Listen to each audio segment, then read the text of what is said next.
Public health needs consistent messaging. They don't need people questioning the value of a procedure.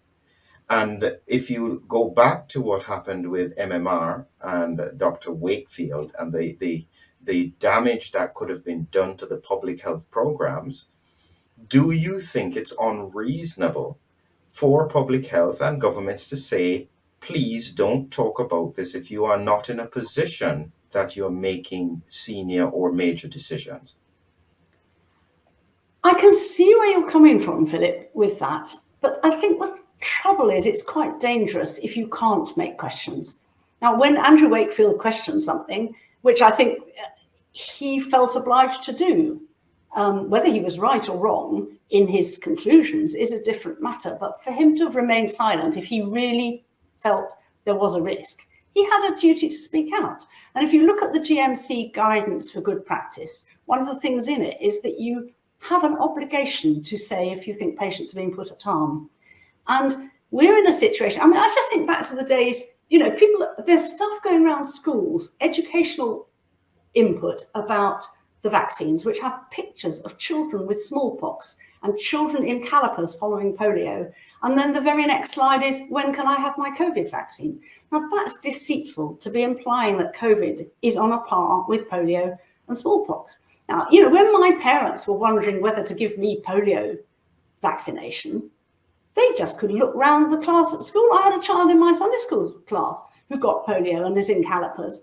We didn't need to be bribed, given pizzas, given rollout of vaccines in nightclubs and football stadia, where they were giving free tickets to the football to the first 1,000 people to turn up. The push for this, the amount of money that's been thrown into advertising, every time you put on your car radio, there's another advert to go and get your booster. I find this very odd. I've never come across a drug before that was so effective that people had to be coerced. And, in many countries, Austria were about to send their citizens to prison for not being vaccinated. The entire population of Austria will have to have the vaccine.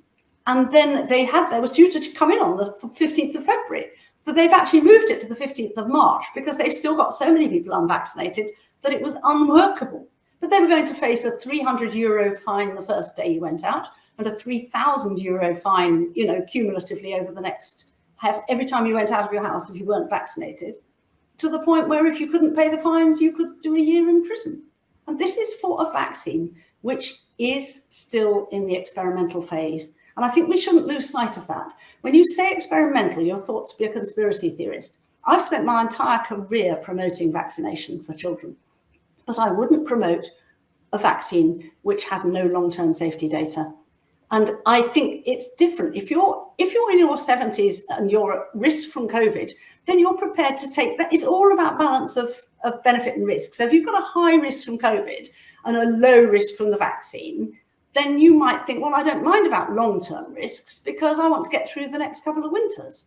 Mm-hmm. But if you're a child and your risk's low, down and down and down to where they're, and then also the vaccines are perversely actually slightly more hazardous in younger than older people, probably because they're mediated by the immune system. So if you've got a healthy immune system, you're more likely to get vaccine injury, although you're less likely to be upset by COVID. So then you get to the point where, hang on, isn't the cure going to be worse than the disease? Is this a reasonable balance? I think not. Do you know enough about COVID-19 and its symptoms to keep yourself and your family safe? Before you skip this ad, ask yourself if knowing more about this virus could actually save lives. Definitely yes. To learn more about COVID-19, its symptoms, vaccines, and many more topics, download my free ebook by clicking on the link below.